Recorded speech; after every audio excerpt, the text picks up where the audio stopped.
নিজৰ ভুলৰ বাহিৰে মানুহে পৃথিৱীত সকলো বস্তুৱে বিচাৰি পায়। কপালত যদি সুখ নাথাকে জোৰ কৰি সুখ অনা অসম্ভৱ। স্বাৰ্থ অবিহনে কোনো কাৰো আপোন নহয়। অলপ দেৰিকৈ হ'লেও সকলোৱে জীৱনত এই কথাষাৰ বুজি পায়। যাৰ মনটো ভাল হয় তেওঁৰ ভাগ্যখন বহুত বেয়া হয়। সম্পৰ্ক ভাঙিবলৈ কাৰণৰ প্ৰয়োজন নাই, আচৰণেই যথেষ্ট। জীৱনটো পাৰ কৰা কেতিয়াও সহজ নহয়। ইয়াক সহজ কৰি ল'বলগীয়া হয়, কিছু এলাগি কৰি আৰু কিছু সহ্য কৰি। দুখ অচিনাকি মানুহে নিদিয়ে, দুখ দিয়ে সদায় নিজৰ আপোন মানুহবোৰে। সুখ হাজাৰ বিচাৰিলেও নাপাওঁ, কিন্তু দুখবোৰ নিবিচৰাকৈয়ে বহুত পাওঁ। যিমানেই ডাঙৰ হৈছোঁ আনন্দবোৰ সিমানেই দূৰত হেৰাই গৈছে। মানুহ কেতিয়াও বেয়া হৈ জন্ম নহয়। এই পৃথিৱীখনে মানুহক বেয়া হ'বলৈ বাধ্য কৰে। হেৰাই যোৱাজন ঘূৰি আহিব পাৰে, কিন্তু সলনি হৈ যোৱাজন কেতিয়াও ঘূৰি নাহে।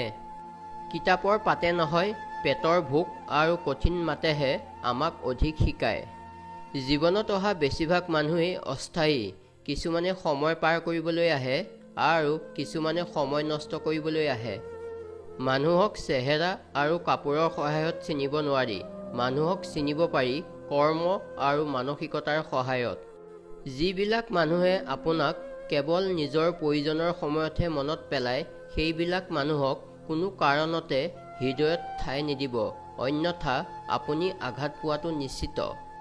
সকলোৰে জীৱনত এনেকুৱা এজন মানুহ থাকে যাক পাহৰিবও নোৱাৰি আৰু নিজৰ কৰাৰো অধিকাৰ নাথাকে। খং উঠিলে চিঞৰিবলৈ যিমান শক্তি লাগে তাতোতকৈ মনে মনে থাকিবলৈ বেছি শক্তি লাগে। নিজৰ সুখৰ বাবে কেতিয়াও আনক দুখ নিদিবা। দুখৰ অভাৱ নাই বাবেই সুখৰ দাম বেছি মায়া বজাৰত। দুখবোৰ পাহৰা একমাত্ৰ উপায় ব্যস্ত থাকিব লাগিব। সপোন প্ৰত্যেকে দেখে, কিন্তু সপোনবোৰ পূৰণ কৰাৰ ভাগ্য প্ৰত্যেকৰ নাথাকে। কঠোৰ পৰিশ্ৰম কৰি আৰু নিজৰ ওপৰত বিশ্বাস ৰাখিলে যিকোনো পৰিস্থিতিৰ সৈতে আপুনি সংঘাত কৰি জয় হ'ব পাৰিব। কেৱল সাহস ৰাখক, আপুনি আপোনাৰ জীৱনটো যিকোনো পৰিস্থিতিৰ পৰা পুনৰ আৰম্ভ কৰিব পাৰে। সুখ দুখৰ মাজতেই জীৱনটো চলি যাব, কিন্তু নিজকে সকলো পৰিস্থিতিৰ সৈতে খাপ খোৱাকৈ গঢ়ি তোলাটো ডাঙৰ কথা। গছৰ পুৰণি পাতবোৰ নসৰালৈকে যিদৰে নতুন পাতবোৰ নগজে, সেইদৰে জীৱনলৈ দুখবোৰ নহালৈকে সুখবোৰ যে কিমান মূল্যৱান বুজিব নোৱাৰি। যি ব্যক্তিয়ে পৰিশ্ৰম কৰাত বিশ্বাস ৰাখে তেওঁ কেতিয়াও নিয়তিৰ লিখনিত বিশ্বাস নকৰে। মানুহ সাপতকৈও বেছি ভয়ংকৰ, কাৰণ সাপে নিজক বচাবলৈহে আনৰ ক্ষতি কৰে, কিন্তু মানুহে নিজৰ স্বাৰ্থৰ বাবে আনৰ ক্ষতি কৰে। বিপদৰ সময়ত খবৰ এটা ল'বলৈও কাৰো মনত নপৰে, কিন্তু নিজৰ প্ৰয়োজনৰ সময়ত সকলোৱে মনত পেলায়। এয়াই পৃথিৱীৰ নীতি। ভুল কেৱল খন্তেক সময়ৰ বাবে হয়, কিন্তু তাৰ পৰিণাম গোটেই জীৱন ভুগিব লগা হয়। সেইবাবে কিবা কৰাৰ আগতে নিশ্চয় এবাৰ হ'লেও ভাবিব লাগে। মানুহৰ জ্ঞানৰ পৰিচয় পোৱা যায় কথাত, যোগ্যতাৰ পৰিচয় পোৱা যায় কৰ্মত, আৰু চৰিত্ৰৰ পৰিচয় পোৱা যায় ব্যৱহাৰত। এইখন সমাজত আনৰ ভুল বা দুখ খুচৰি সমালোচনা কৰা মানুহ বহুত পাব, কিন্তু আনৰ ভুল দেখিলে শুধৰাই দিয়া মানুহ খুব কমহে পাব। সকলোকে ভাল বুলি ভবাটো ভুল, কাৰণ মানুহক বাহিৰৰ পৰা যি দেখা যায় ভিতৰৰ ৰূপটো বেলেগ থাকে। মানুহ যিমান বগা হ'লেও ছায়া সদায় ক'লা হয়। ঠিক তেনেদৰে কিছুমানে মুখত যিমান মিঠা মাত দিলেও অন্তৰখন সদায় ক'লাই থাকে। জীৱনৰ বিষয়ে কিছুমান বাস্তৱ কথা। ১ নম্বৰতে, আপোনাৰ জীৱনৰ আৰম্ভণি ভাল নহ'বও পাৰে, কিন্তু কেনেকৈ জীৱনটো শেষ কৰিব সেয়া নিৰ্ভৰ কৰে আপুনি প্ৰতিদিনে কৰা কৰ্মৰ ওপৰত। ২ নম্বৰতে, জীৱনটো এখন কিতাপৰ দৰে, য'ত কিছুমান অধ্যায় হতাশা, দুখেৰে ভৰি থাকিব, কিছুমান অধ্যায় সুখেৰে ভৰা হ'ব। সেইবাবে অভিজ্ঞতা শিক্ষাবোৰ লৈ জীৱনৰ পৃষ্ঠাবোৰ লুটিয়াই গৈ থাকক। ৩ নম্বৰতে, আপোনাৰ মংগল কেৱল আপোনাৰ ওপৰত নিৰ্ভৰশীল। বিশ্বাস কৰক, আপোনাৰ জীৱনটো সুন্দৰ কৰিবলৈ আপোনাৰ দায়িত্ব ল'বলৈ আন কোনো নাই, সকলো আপুনিয়ে কৰিব লাগিব।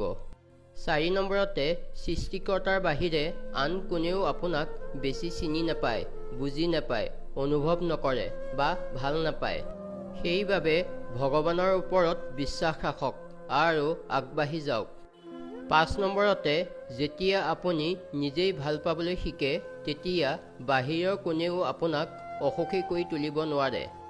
6 নম্বৰতে পৃথিৱীত আপোনাৰ দৰে কোনো নাই, ভগৱানে আপোনাক বিশেষভাৱে সৃষ্টি কৰিছে, এই কথাটো মনত ৰখাটো আপোনাৰ বাবে ভাল।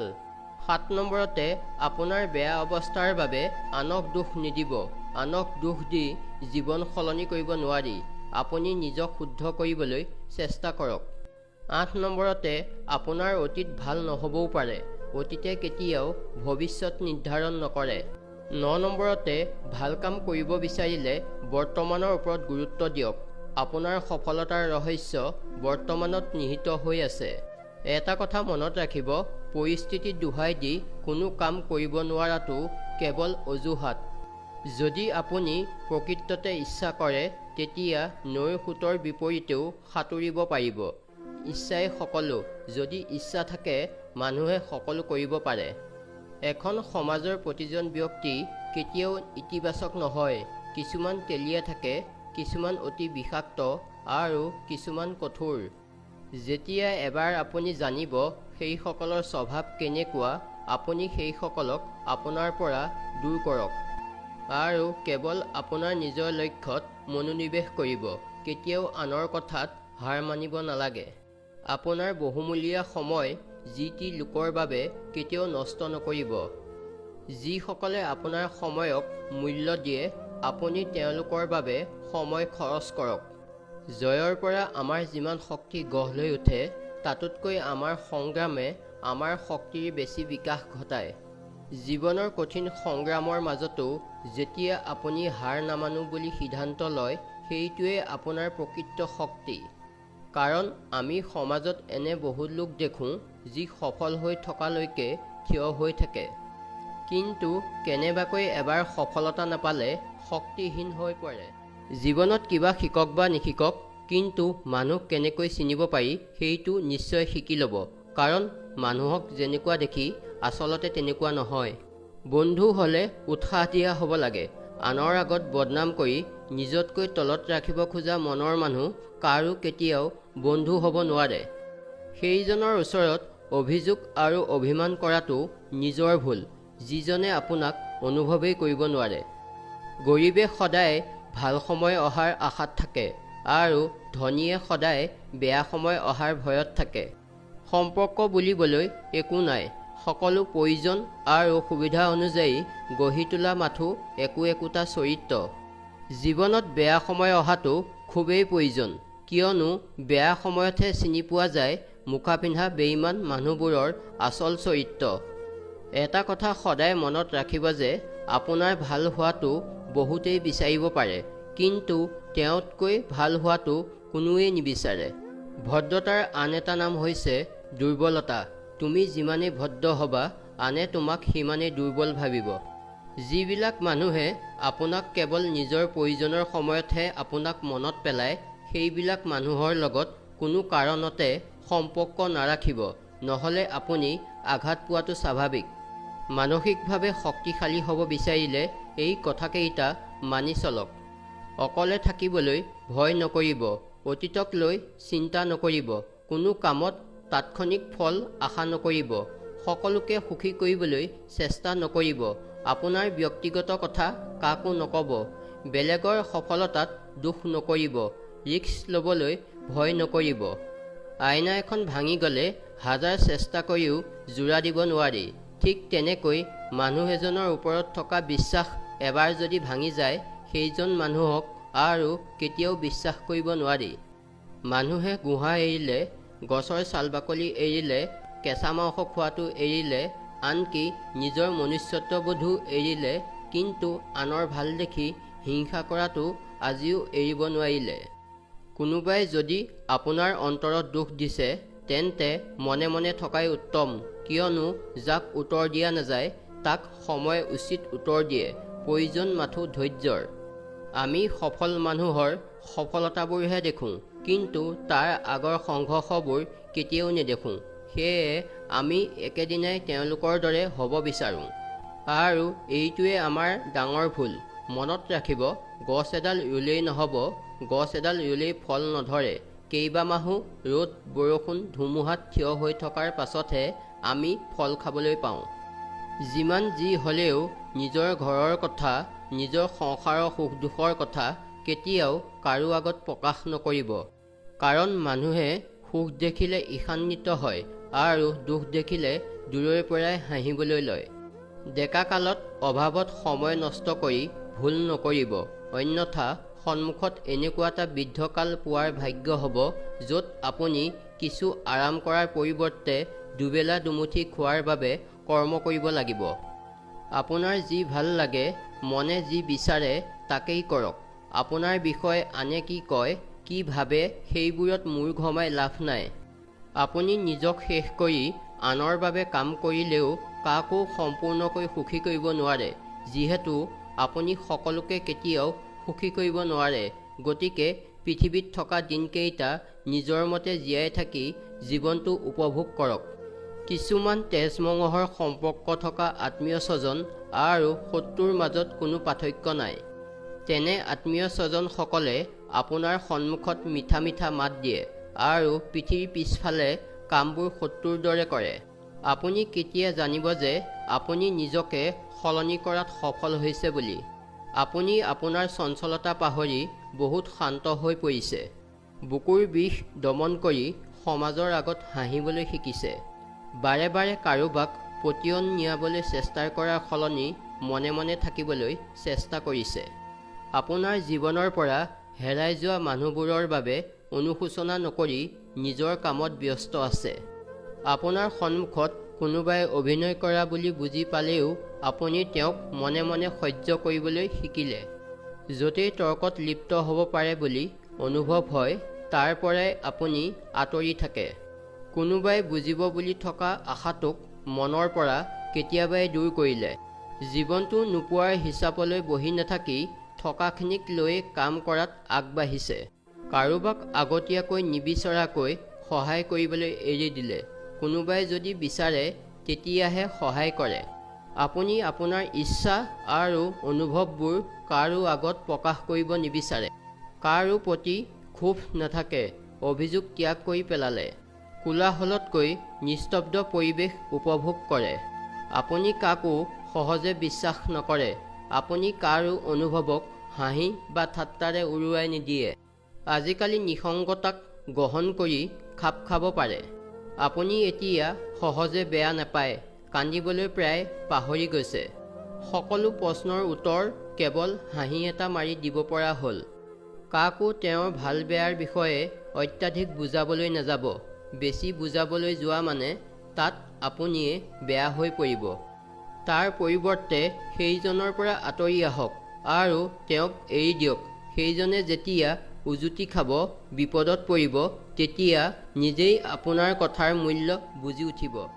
বেলেগৰ বাবে ভাল চিন্তা কৰা মানুহবোৰে সদায় কষ্টৰ সৈতে যুঁজিব লগা হয়, কিয়নো ফল দিয়া গছজোপাই সদায় পাথৰৰ মাৰ সহ্য কৰিবলগীয়া হয়।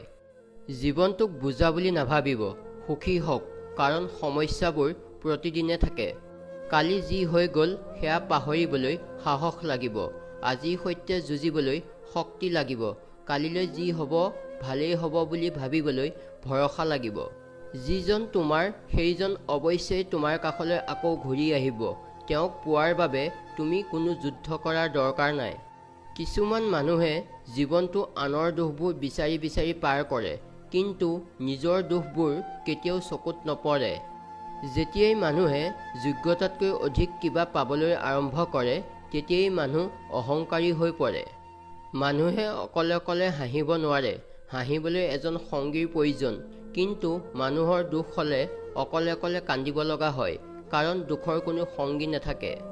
যিটো সহজতে পোৱা যায় সেইটো সদায় নাথাকে। যিটো কষ্ট কৰি পোৱা যায় সেইটো সদায় থাকি যায়। যেতিয়ালৈকে নিজৰ সমস্যাবোৰৰ কাৰণে বেলেগক দোষ দি থাকিবা, তেতিয়ালৈকে তুমি সমস্যাবোৰ দূৰ কৰিব নোৱাৰিবা। জীৱনে এটা সুযোগ সদায় দিয়ে, সেইটোক আমি সৰল ভাষাত কালিলৈ বুলি কওঁ। মাথো সাহসৰহে কথা, আমাৰ প্ৰত্যেকৰে জীৱনত কিছুমান এনেকুৱা কাহিনী থাকে যাৰ অন্ত আমি নিজেই থিৰাং কৰোঁ। এটা কথা মনত ৰাখিবা, আনক দুখ দি কেতিয়াও সুখী হ'ব নোৱাৰা, আনক কন্দুৱাই কেতিয়াও হাঁহিব নোৱাৰা, আনক কষ্ট দি কেতিয়াও শান্তি নোপোৱা। অতীত ভয়ংকৰ হ'ব পাৰে, কিন্তু সঠিক মানুহৰ লগত জীৱনটো আৰম্ভ কৰিলে বৰ্তমান ভৱিষ্যত দুয়োটাই সুন্দৰ হ'ব। জন্ম মৃত্যু সকলো ঈশ্বৰৰ হাতত যদিও জন্মৰ পৰা মৃত্যু পৰ্যন্ত আপোনাৰ জীৱন যাত্ৰাত যদি আপুনি এবাৰো মানসিকভাৱে মৃত্যু হ'ব লগা নহয়, তেন্তে আপোনাতকৈ সুখী এই পৃথিৱীত কোনো নাই। শেষবোৰ সদায় হাঁহিমুখে হ'ব লাগে, বেলেগ একো নহ'লেও জীৱনৰ প্ৰতি আক্ষেপ নাথাকে। জোৰ তেওঁকহে কৰা হয় যাক সঁচাকৈ ভাল পোৱা যায়, নহ'লেতো এই পৃথিৱীত মিছা ভাল পোৱাৰ অভাৱ নাই। যিটো সম্পৰ্কত তোমাৰ কোনো গুৰুত্ব নাই সেই সম্পৰ্কৰ পৰা আঁতৰি অহাই ভাল। দুদিনমান বেয়া লাগিব, কিন্তু ভৱিষ্যত ভাল হ'ব। এটা সম্পৰ্ক কিমান বছৰ পুৰণি সেইটো ডাঙৰ কথা নহয়, এই সম্পৰ্কটোত তুমি কিমান সুখী সেইটোৱে ডাঙৰ কথা। এই স্বাৰ্থপৰ চহৰখনত স্বাৰ্থ নোহোৱাকৈ ভাল পোৱা আৰু প্ৰয়োজন নোহোৱাকৈ খবৰ লোৱা মানুহ পাবলৈ ভাগ্য লাগিব। সকলো শেষ হৈ যোৱা যেন লগাৰ পিছতো আপুনি যদি জীৱনটো নতুনকৈ আৰম্ভ কৰিব পাৰে, তেন্তে আপোনাক কোনো হৰুৱাব নোৱাৰে। এনে কিছুমান মানুহ আছে যিয়ে আপুনি অকলে থাকিলে গুৰুত্ব নিদিয়ে, তেতিয়াহে গুৰুত্ব দিয়ে যেতিয়া তেওঁ অকলে থাকে। কম ধুনীয়া মানুহৰ লগত হোৱা ভালপোৱা সকলোতকৈ ধুনীয়া হয়। যদি জীৱনত কিবা শিকিবলৈ চেষ্টা কৰিছে, তেন্তে নিজে কৰা ভুলসমূহৰ পৰা শিক্ষা লোৱাটো অতি দৰকাৰী। জীৱনত পাৰিলে পানীৰ দৰে হ'বলৈ চেষ্টা কৰা, নিজৰ ৰাস্তা নিজেই তৈয়াৰ কৰি ল'ব পাৰিবা, পাথৰৰ দৰে নহ'বা আনক উজুতি খুৱাবলৈ। সফল লোক নিজৰ সিদ্ধান্তৰে মানুহ সলনি কৰে আৰু অসফল লোকে মানুহৰ ভয়ত সিদ্ধান্ত সলনি কৰে। যদি তুমি সূৰ্যৰ দৰে জিলিকিব বিচৰা, তেন্তে তুমি সূৰ্যৰ দৰে জ্বলিব লাগিব। সকলোতকৈ ডাঙৰ গুৰুমন্ত্ৰ হৈছে কেতিয়াও আপুনি আপোনাৰ গোপন ৰহস্য বেলেগৰ আগত প্ৰকাশ নকৰিব, নহ'লে আপোনাক ধ্বংস কৰি দিব। ভগৱান শ্ৰীকৃষ্ণই কৈছিল, যদি জীৱনত কেতিয়াবা সুযোগ পোৱা, তোমাৰ নিজৰ স্বাৰ্থ সিদ্ধি নকৰি আনক সহায় কৰাৰ প্ৰয়াস কৰিবা। আধা বাটৰ পৰা উভতি আহিলে একো লাভ নাই, কাৰণ উভতি আহোঁতে ইমানেই সময় লাগিব যিমান লক্ষ্যপ্ৰাপ্তি পাওঁতে লাগিলেহেঁতেন।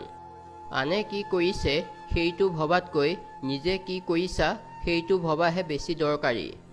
পাৰিম বুলি যিজনে বিশ্বাস কৰে তেওঁৱে জয়লাভ কৰিব পাৰে।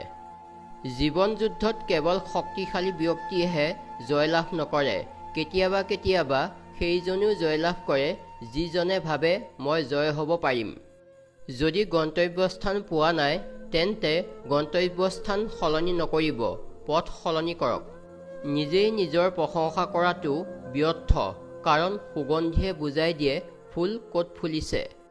আপুনি আপোনাৰ ভুলৰ পৰা তেতিয়াহে শিকিব পাৰে যেতিয়া আপুনি আপোনাৰ ভুল স্বীকাৰ কৰে। কৰ্মই মানুহক তিনিটা বৃহৎ বৃহৎ অনিষ্টকাৰী শক্তিৰ পৰা ৰক্ষা কৰে: ক্লান্তি, কুঅভ্যাস আৰু অভাৱ। এই পৃথিৱীত সেইজন মানুহেই বেছি কষ্ট পায় যিজনে মানুহক নিঃসন্দেহে অন্ধৰ দৰে বিশ্বাস কৰি পেলায়। সম্পৰ্ক কেতিয়াও দূৰত্বৰ কাৰণে শেষ নহয়, সম্পৰ্ক শেষ হয় অহংকাৰ, অসন্মান, স্বাৰ্থপৰতা আৰু বিশ্বাসঘাতকতাৰ বাবে। জীৱনত যাৰ লগত সুখ দুখবোৰ ভগাই লোৱাৰ কথা আছিল, তেওঁৱেই চোন মোক দুখ দি আঁতৰি গুচি গ'ল। ত্যাগ আগতে কৰিছিলোঁ আনৰ সুখৰ বাবে, এতিয়া কৰি আছোঁ নিজৰ সুখৰ বাবে। সমস্যা মোৰ এটাই, বেলেগৰ আগত কান্দিব নোৱাৰোঁ আৰু নিজানত অকলে হাঁহিব নোৱাৰোঁ। আজিকালি মিছা কথাতকৈ সঁচা কথা ক'লে সম্পৰ্ক বেছি নষ্ট হয়। সকলো ঘাঁহ শৰীৰত নালাগে, কিছু ঘাঁহ মনৰ ভিতৰতো লাগে। মানুহে পৃথিৱীত সকলো বস্তুৱেই বিচাৰি পায় নিজৰ ভুলৰ বাহিৰে। হেৰাই যোৱাজন ঘূৰি আহিব পাৰে, কিন্তু সলনি হৈ যোৱাজন কেতিয়াও ঘূৰি নাহে। সকলোৰে জীৱনত এনেকুৱা এজন মানুহ থাকে যাক পাহৰিবও নোৱাৰি আৰু নিজৰ কৰাৰো অধিকাৰ নাথাকে। এটা সম্পৰ্ক গঢ়িবলৈ বহু সময়ৰ প্ৰয়োজন হয়, কিন্তু সেই সম্পৰ্ক শেষ হ'বলৈ সময়ৰ প্ৰয়োজন নাই, মুহূৰ্ততে শেষ হৈ যায়। সম্বন্ধবোৰ ইমান ঠুনুকা হৈ গৈছে, অলপ সময় দিব নোৱাৰিলে ভাঙি যায়। এজন মানুহ কেতিয়াও সকলোৰে ওচৰত ভাল হ'ব নোৱাৰে। সকলোৰে ওচৰত ভাল হোৱাটো গুৰুত্বপূৰ্ণও নহয়। গুৰুত্বপূৰ্ণ হ'ল নিজৰ ওচৰত নিজেই ভাল হোৱাটো, নিজক সুখী কৰিব পৰাটো, নিজেই ভালে থকাটো। আপুনি যদি নিজৰ ওচৰত ভালে থাকে, সুখী হ'ব পাৰে, তেন্তে আনে আপোনাক লৈ কি ভাবে বা কি কয় তাক গুৰুত্ব দিয়াৰ প্ৰয়োজন নহ'ব। নিজৰ সৰু সৰু আনন্দবোৰ লৈয়ে জীয়াই থাকিব লাগিব। নিজৰ মতেই নিজক ভাল পাব লাগিব। এটা কথা মনত ৰাখিব, কেতিয়াও নিজৰ ভাল সময়বোৰক লৈ বেছি অহংকাৰ নকৰিব। কাৰণ পৰিৱৰ্তনশীল সময় আৰু অনাকাংক্ষিত পৰিস্থিতিয়ে মানুহক বহুত অভিজ্ঞতাৰ পাঠ শিকায়। আৰু এই অভিজ্ঞতাবোৰে বহু সময়ত জীৱনৰ গতি এনেদৰে সলনি কৰি পেলায় যিটো মানুহে কল্পনাই কৰিব নোৱাৰে। সকলো ঠাইতে আগবাঢ়ি গৈ কথা ক'বলৈ নাযাব। যদি আনে কিবা কৈ থাকে, প্ৰথমে শুনিবলৈ শিকক, তাৰ পাছতহে উত্তৰ দিব বা সঁহাৰি জনাব। যদি তাত আপোনাৰ কিবা ভুল হয়, তেন্তে সংকোচ নকৰাকৈ ক্ষমা বিচাৰক। ভুল কৰি ক্ষমা বিচৰাটো কোনো লাজৰ বিষয় নহয়, সেয়া এক সুন্দৰ মানসিকতা তথা সুন্দৰ ব্যক্তিত্বৰ পৰিচয়। আপোনাৰ টকা কম হ'ব পাৰে, আপোনাৰ অৰ্হতা কম হ'ব পাৰে, কিন্তু আপোনাৰ কথা বতৰা, আপোনাৰ আচাৰ ব্যৱহাৰ আৰু মন মানসিকতা যাতে সুন্দৰ আৰু মাৰ্জিত হয়। মানুহ হিচাপে এইবোৰেই আটাইতকৈ ডাঙৰ সম্পদ আৰু মানুহৰ পৰা লাভ কৰা সন্মানেই জীৱনৰ সৰ্বশ্ৰেষ্ঠ কৃতিত্ব।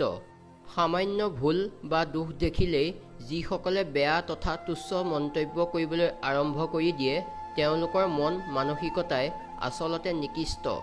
এই লোকসকল সকলো সময়তে সাজু হৈ থাকে, কাক কেতিয়া কেনেকৈ দোষী সজাব পাৰি, কাক কেতিয়া নেতিবাচক মন্তব্য দিব পাৰি। পৰাপক্ষত এইসকলক চিনাক্ত কৰি তেওঁলোকৰ পৰা আঁতৰি থকাটোৱেই শ্ৰেষ্ঠ। আপুনি আপোনাৰ আৰ্জিত সম্পদবোৰ উপভোগ কৰিব পাৰিবনে নাই সেয়াও অনিশ্চিত। কিন্তু সেই সম্পদ আহৰণ কৰিবলৈ গৈ যিসকলে অপকৰ্ম বা কুকৰ্ম কৰে, তাৰ পৰিণাম সেইসকলে এই জীৱনটোতে ভোগ কৰিবলৈ পোৱাটো একেবাৰে নিশ্চিত। তিনিটা বস্তুৰ মূল্য তিনি শ্ৰেণীৰ লোকে খুব ভালকৈ বুজি উঠে। ১ নম্বৰতে যৌৱনৰ মূল্য বুজে বৃদ্ধ লোকে, ২ নম্বৰতে স্বাস্থ্যৰ গুৰুত্ব বুজে অসুস্থ লোকে, ৩ নম্বৰতে সম্পদৰ গুৰুত্ব বুজে অভাৱী লোকে। সেইবাবে সময় থাকোঁতেই এই তিনিটাৰ মূল্য বুজা উচিত। আনৰ অসহায়তাৰ সুযোগ লৈ বা দুৰ্বলতাৰ সুযোগ লৈ যিয়ে নিজৰ স্বাৰ্থ পূৰণ কৰে, তেওঁলোক কেতিয়াও সন্মানৰ যোগ্য হ'ব নোৱাৰে। এনে লোকৰ মন মানসিকতা হয় একেবাৰে নিকৃষ্ট। পৰাপক্ষত এইসকল লোকৰ পৰা আঁতৰি থকাটোৱেই ভাল। মানুহৰ বিশ্বাস ভাঙিবলৈ, মানুহক মিছা ক'বলৈ, মানুহক ঠগ প্ৰবঞ্চনা কৰিবলৈ বৰ সহজ। পৃথিৱীৰ সকলোতকৈ ভয়ংকৰ অপৰাধ কৰিবলৈ একোটা সহজ পথ থাকে, কিন্তু তাক সংশোধন কৰিবলৈ তেনে কোনো সহজ পথ নাথাকে। সেইবাবে প্ৰতিটো কাম কৰাৰ আগত ভালদৰে ভাবি ল'ব। আপোনাৰ এটা অপৰাধ অপকৰ্মই গোটেই জীৱন আপোনাক অনুশোচনাত ভোগাব পাৰে, আৰু আপোনাৰ এটা ভাল কৰ্মই আপোনাক আৰু এটা ভাল কৰ্মৰ বাবে অনুপ্ৰেৰণা যোগাব। সেইবাবে ভাল কাম কৰিবলৈ সদায় আগবাঢ়ি যাবলৈ চেষ্টা কৰক। এটা কথা মনত ৰাখিব, আনৰ দুখত সুখী হোৱা মানুহবোৰ আচলতে খুবেই অহংকাৰী। অহংকাৰৰ বাবে তেওঁলোকে মাটিত ভৰি দিব নোখোজে। তেওঁলোকে হয়তো নাজানে সৃষ্টিকৰ্তাই যে অহংকাৰী মানুহক কেতিয়াও পচন্দ নকৰে। অতি সহজতে তেওঁলোকক বহুত ওপৰলৈ তুলি নি বৰ বেয়াকৈ তললৈ পেলাই ধ্বংস কৰি তোলে। দৌৰাৰ সময়ত পিছলৈ ঘূৰি চালে যিদৰে দৌৰাৰ গতি লেহেমীয়া হৈ আহে, ঠিক তেনেকৈ জীৱন যুঁজত অতীতলৈ উভতি চালে নিজৰ প্ৰতি আত্মবিশ্বাস কমিবলৈ আৰম্ভ হয়। সেইবাবে জীৱন বাটত সদায় বৰ্তমানৰ লগত আগবাঢ়ি যাওক।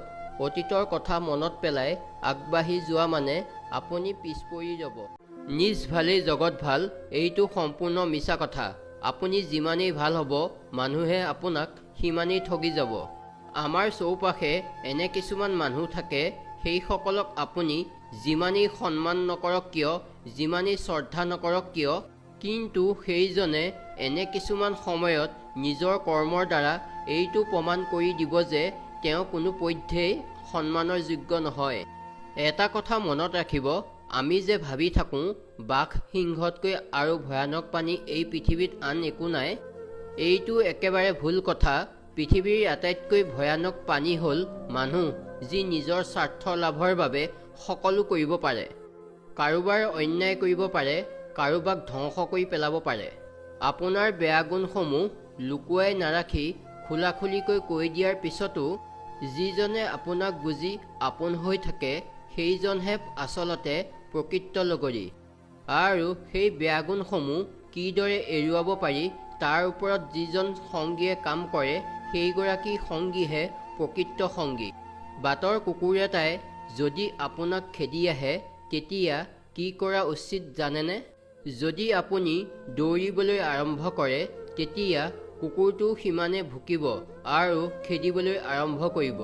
কিন্তু যদি সাহস কৰি এঠাইত থিয় হৈ ৰৈ দিয়ে, কুকুৰটো ৰৈ দিব, অলপ পিছত আঁতৰি যাব।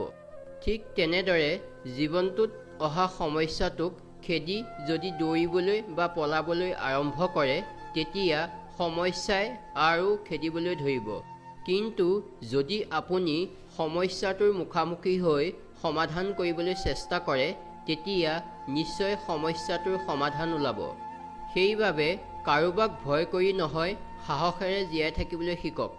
কেইটামান প্ৰকৃত সত্য: জীৱনত কৰা ভুলে মানুহক শিক্ষা দিয়ে, দুখ যন্ত্ৰণাই মানুহক ধৈৰ্য ধৰিবলৈ শিকায়, অভিমানে আপোনজনক দূৰলৈ লৈ যায় আৰু বাস্তৱতাই মানুহক জীয়াই থাকিবলৈ শিকায়।